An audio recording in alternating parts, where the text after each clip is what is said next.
एक दिन राधा अपनी भैंस के लिए जंगल में चारा काटने जा रही थी। तभी पास के एक बरगद के पेड़ पर एक जादुई तोता बैठा था। उसने राधा को देखकर कहा, वाह, ये औरत कितनी मेहनती है। मैं कई सालों से देख रहा हूँ। ये हर सुबह जंगल आती है और अपने भैंस के लिए ताज़ा चारा काट कर ले जाती है। लेकिन एक भैंस कितना ही दूध दे, उससे तो बस इनके घर की खीर ही बनती होगी। फिर ये बेचते क्या होंगे? मैं एक जादुई तोता हूँ, क्यों ना मैं गाय बनकर इनके घर चला जाऊँ। मेरे दूध को बेचकर ये अपनी जिंदगी आराम से जी सकेंगे। हाँ, ये ठीक रहेगा। ये औरत बहुत दयालु और नेक दिल भी लगती है। इतना कहकर तोता पेड़ से उतरा और एक सुनहरी चमक के साथ एक खूबसूरत गाय में बदल गया।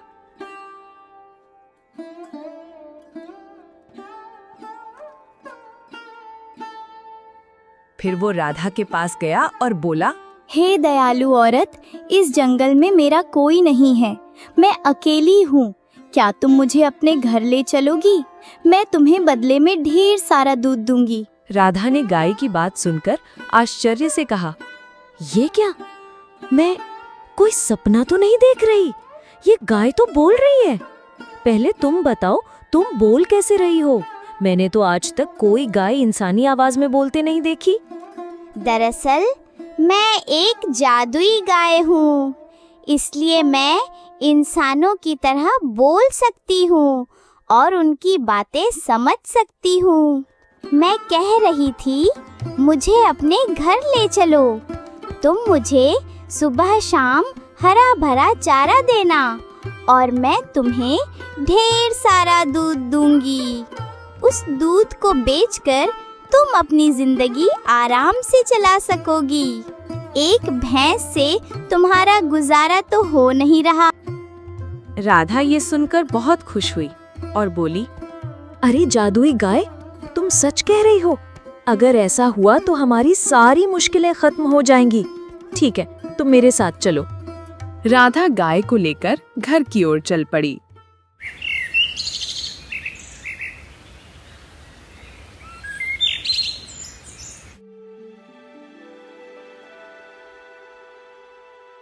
थोड़ी देर बाद राधा गाय के साथ घर पहुंची तो उसके पति मोहन ने आश्चर्य से पूछा,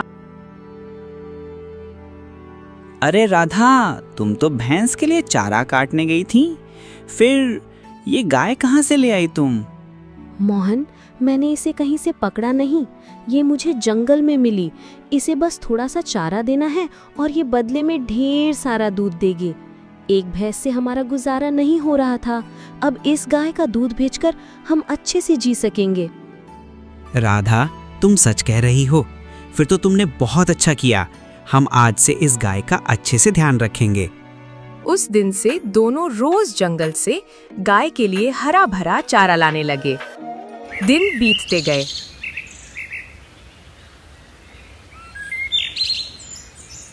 कुछ समय बाद मोहन गांव के मुखिया के पास रोज दूध देने जाने लगा।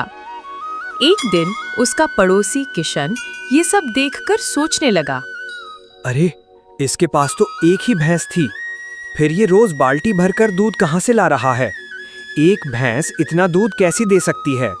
जरूर कोई रहस्य है, मुझे जल्दी पता लगाना होगा। किशन अपनी पत्नी सरला को ये बात बताने घर गया। घर पहुंचकर बोला, सरला, तुम तो जानती हो कि मोहन के पास सिर्फ एक भैंस थी, फिर वह कहाँ से रोज बाल्टी भर भर के दूध बेच रहा है? हमें जल्दी पता लगाना होगा, वरना वो हमसे भी अमीर हो जाएगा। ये जी, अगर ऐसा है तो जाइए और जल्दी पता लगाइए। मैं ऐसा होता नहीं देख सकती। हाँ ठीक है, मैं अभी जा रहा हूँ।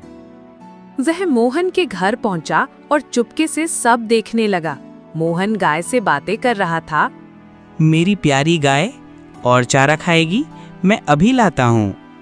नहीं मोहन, आज तुमने मुझे बहुत चारा खिला दिया। अब मैं और नहीं खा सकती। किशन गाय को बोलते हुए देखकर हैरान रह गया। अरे, यह गाय तो बोल रही है। यह कैसे हो सकता है? गाय भी इंसानों की तरह बोलती है। मोहन, आज मैं तुम्हें ढेर सारा दूध दूंगी। जितना दूध चाहिए उतनी बाल्टियां रख दो। कल सुबह वो सारी बाल्टियां दूध से भरी होंगी। नहीं गायत्री, तुम पहले जितना दूध देती थी उतना ही दो।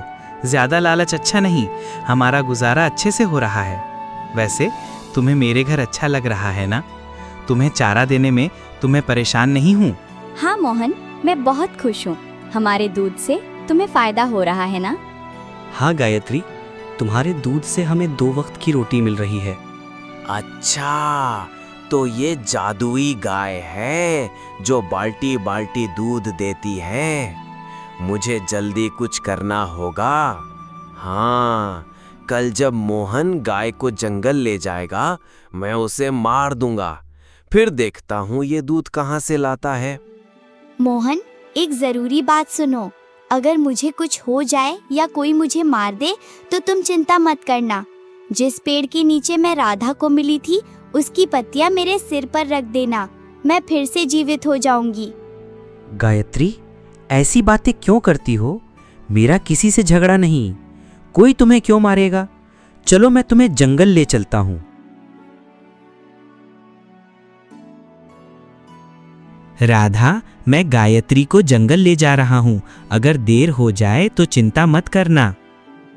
ठीक है, लेकिन जंगल में सावधान रहना, वहाँ जंगली जानवर होते हैं।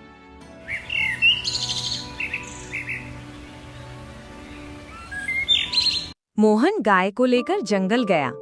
वहाँ गायत्री हरा भरा चारा खाने लगी। तभी मोहन ने सोचा, आज बहुत गर्मी है, एक काम करता हूँ, मैं उस पेड़ के नीचे थोड़ा आराम कर लेता हूँ।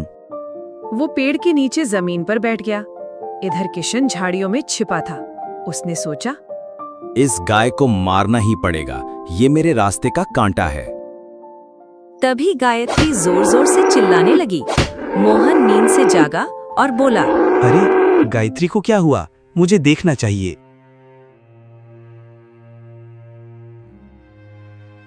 वह गाय के पास पहुंचा और देखकर स्तब्ध रह गया। गायत्री मर चुकी थी। मोहन बहुत दुखी हुआ और उसकी आंखों से आंसू बहने लगे। हे भगवान, ये कैसे हो गया?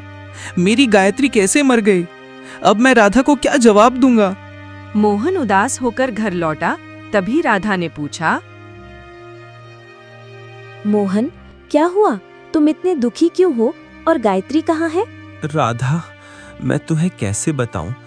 गायत्री अब नहीं रही, वो मर गई। ये क्या कह रहे हो?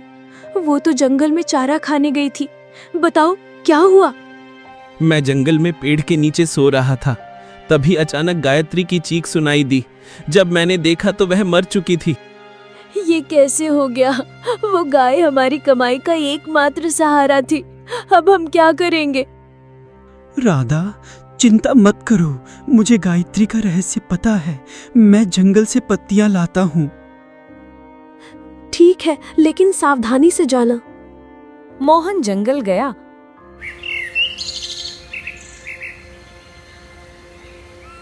और उस पेड़ की पत्तियां तोड़कर गाय के पास पहुंचा।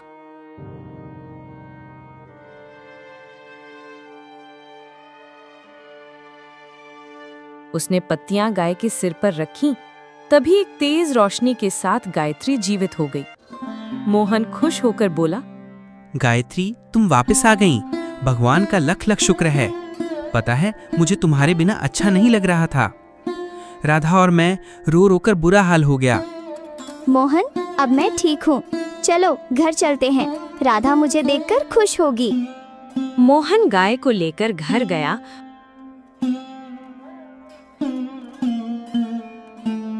और राधा को सब कुछ बताया। राधा खुशी होकर बोली, गायत्री, पता है तुम्हारे बिना हम परेशान हो गए थे। राधा, अब चिंता मत करो, मैं फिर से लौट आई ना। मुझे अब प्यार से सुरभि कहकर बुलाना।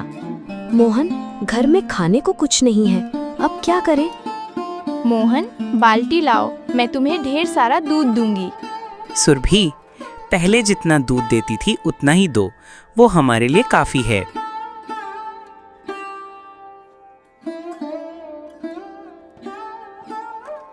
मोहन बाल्टी लाया।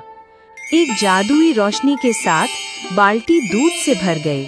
राधा बोली, वाह सुरभि, तुम्हारा दूध तो बहुत गाढ़ा है, लेकिन अभी हमारे पास चारा नहीं है। कोई बात नहीं, हमारे पास अमरूद का पेड़ है, उसकी पत्तियां लाओ, वही खा लूंगी। तभी किशन पीछे से आया और ये सब देखकर हैरान हो गया।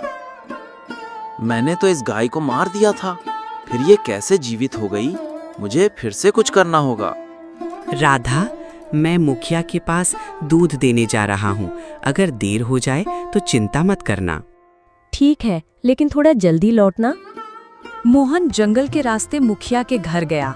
रास्ते में उसने एक बूढ़ी औरत को कुटिया के सामने रोते देखा। अरे अम्मा, आप रास्ते में बैठकर क्यों रो रही हैं? बेटा, मुझे 2 दिन से भूख लगी है, कुछ खाने को मिल जाए तो अच्छा होता। खाने के लिए कुछ तो नहीं है, लेकिन मेरे पास दूध है, आप इसे पी लो। बेटा, तुमने मेरी जान बचा ली। मेरे बेटे बहू मुझे छोड़कर चले गए। मोहन ने दूध का कुछ हिस्सा बूढ़ी माँ को दिया और बाकी लेकर मुखिया के पास गया। मुखिया जी, ये ताज़ा ताज़ा दूध लाया हूँ। मोहन, तुम कई दिन के बाद आया, कोई दिक्कत परेशानी थी क्या? हाँ मुखिया जी, मेरी गाय बीमार थी, लेकिन अब सब ठीक हो गया है। वह दूध देकर घर लौटा। कुछ दिन बीत गए।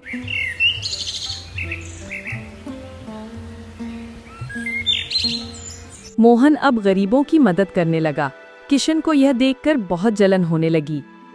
ये मोहन तो दूध बेचकर अमीर बनते जा रहा है। मुझे उसकी गाय को फिर से मारनी होगी।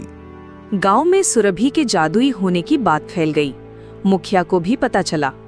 वो मोहन के घर गया और बोला, मोहन, मैंने सुना है तुम्हारी गाय बहुत खास है, क्या मैं उसे एक बार देख सकता हूँ? हाँ मुखिया जी, क्यों नहीं, आइए दिखा देता हूँ। वह मुखिया जी को गौशाला ले गया। मोहन, मुझे यकीन नहीं आ रहा है, क्या ये गाय मेरे सामने दूध दे सकती है? हाँ, क्यों नहीं, देखिए। उसने एक बाल्टी रखी और बोला, सुरभि, मुखिया जी को अपनी शक्ति दिखाओ। एक सुनहरी रोशनी के साथ बाल्टी दूध से भर गई। मुखिया लालच में आ गया और बोला, मोहन, ये गाय मुझे दे दो, मैं तुम्हें बहुत सारा धन दूंगा। नहीं मुखिया जी, यह गाय मैं नहीं बेच सकता। मुखिया ने गाय को छूने की कोशिश की, लेकिन उसके हाथ जलने लगे। मोहन, ये मुखिया गरीबों को लूटता है, आज मैं इसे सबक सिखाऊंगी। मुझे माफ कर दो, मैं ये गाय नहीं लूंगा। मुखिया जी, आपने गरीबों की जमीन छीनी है, उन्हें वापस कर दीजिए और माफी मांगिए। मुखिया को अपनी गलती का एहसास हुआ। उसने सबकी जमीन लौटाई और गरीबों की मदद शुरू की। मोहन, अब मेरा काम यहाँ पूरा हुआ। तुम अब खुशहाल हो। मैं किसी और गरीब की मदद करने जाऊंगी। सुरभि, तुमने हमारी जिंदगी बदल दी। ये एहसान जिंदगी भर नहीं भूलूंगी।